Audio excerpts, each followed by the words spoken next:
Écoute, je voulais te demander parce que, je l'ai dit tout à l'heure, on se connaît. Je sais que toutes ces prises de position-là, ça a un coût. Oui. Un coût qui est...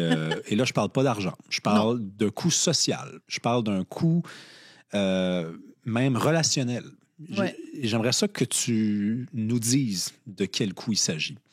Bon, il y a plusieurs réponses possibles à ça. Premièrement, être chroniqueur d'opinion et être chroniqueuse d'opinion, déjà. Bon. Oui, fait que tu joues la carte de la femme. C'est-à-dire qu'en fait, la carte de la femme, je la joue jamais, sauf dans un domaine qui est quand je reçois des commentaires haineux. 90%, ça a à voir avec ma sexualité.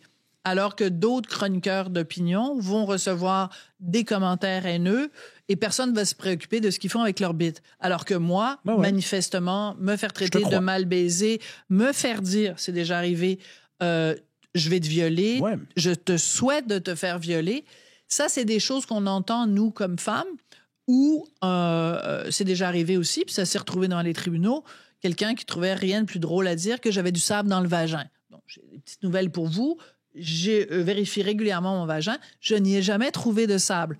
Mais Richard se fait jamais parler de son pénis ou de sa prostate. D'ailleurs, il n'en a plus. Ça tombe très bien. Alors qu'il y a tant de choses à dire. Alors qu'il y a tant de choses à dire. Donc, oui, j'utilise la carte de la femme, mais uniquement là-dessus, parce que sinon, je suis pas du genre à dire « Oh mon Dieu, je suis maltraitée parce que je suis une femme ».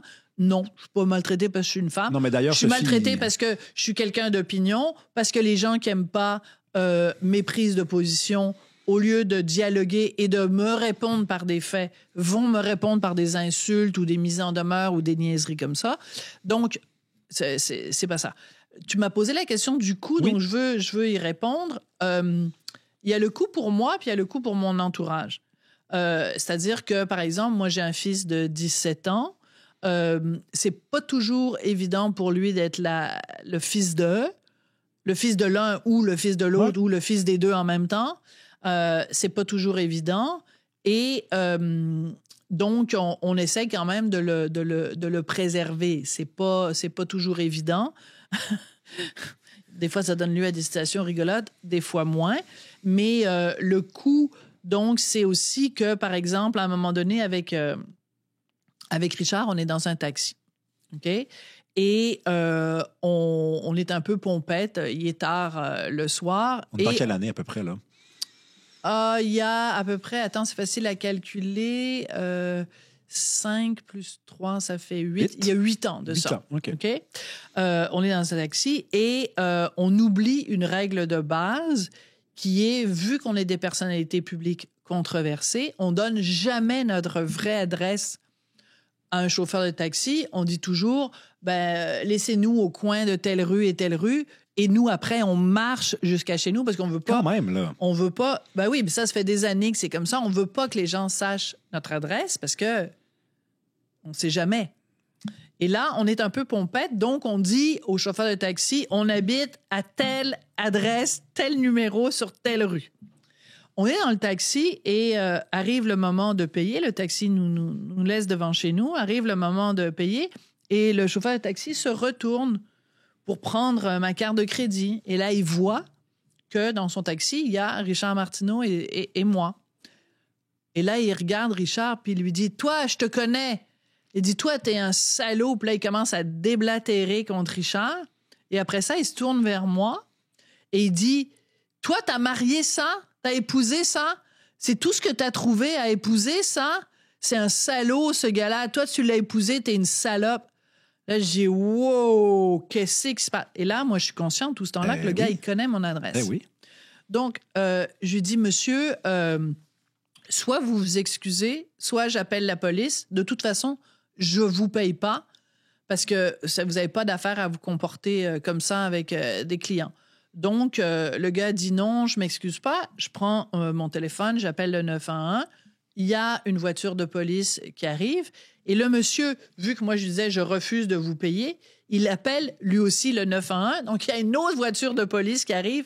Donc là, il y a 2 voitures de police qui sont là. devant chez nous à 2 heures du matin, alors que nous, on est un petit peu pompette. Et là, c'est la grosse crise. Et donc,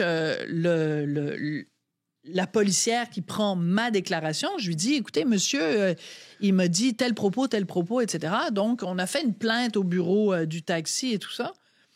Mais ce monsieur-là, qui était extrêmement agressif contre nous, pour des raisons religieuses, je te laisse deviner de quelle religion il était, ce monsieur-là. Un bouddhiste, d'accord.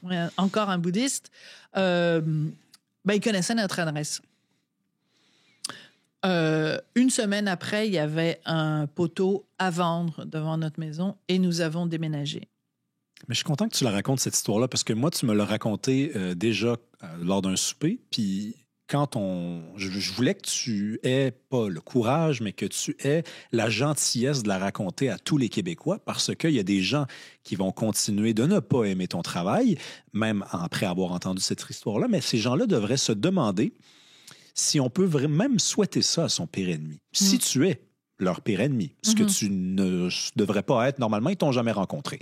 Mais moi, il y a des gens, des chroniqueurs, des personnalités publiques que je n'aime pas, que je méprise même. Et je ne leur souhaite pas ça. Je ne leur souhaite pas qu'ils n'aient pas le droit de passer une soirée avec leur conjoint, leur conjointe, qu'ils n'aient pas le droit de boire un petit coup, de rentrer chez eux et d'être ensuite menacés et de craindre pour leur sécurité. Parce que on pourrait te dire, Sophie, t'as exagéré, franchement, vendre sa maison pour ça. Honnêtement, je pense que j'aurais peut-être fait la même chose. En fait, pour nous, la question ne se posait pas parce que c'était déjà arrivé 2 fois auparavant où on avait eu des menaces et on avait été obligé d'avoir des gens de garda devant chez nous pendant, dans un premier cas, 24 heures, dans l'autre fois, 48 heures. Là, on s'est dit, ça va faire. C'est parce que avoir des gens de garda devant chez nous, avoir un chauffeur de taxi plus qu'agressif qui connaît notre adresse, à un moment donné, ça va faire. Donc, on a déménagé et maintenant, chaque fois qu'on habite quelque part, donc on a maintenant on ne fait jamais livrer notre courrier à la maison. On a une boîte postale, donc on va chercher notre courrier à la boîte postale.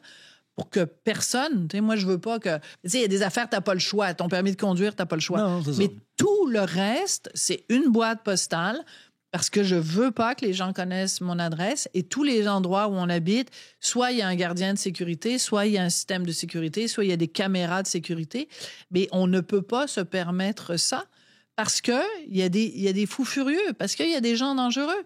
Moi, j'ai porté plainte à la police il y a quelques années de ça parce qu'il y a un gars qui avait écrit sur Internet « Sophie Durocher mérite d'être giflée tellement fort qu'elle se retrouve dans le coma pendant plusieurs années. » Alors, j'ai offert au gars, je lui ai dit « Écoutez, vos propos sont violents, c'est une menace. » Et c'est une incitation à la haine. Donc, je vous invite à vous excuser. Je vous donne 24 heures pour vous excuser. Si vous vous excusez pas et que vous retirez pas votre message, je vais à la police.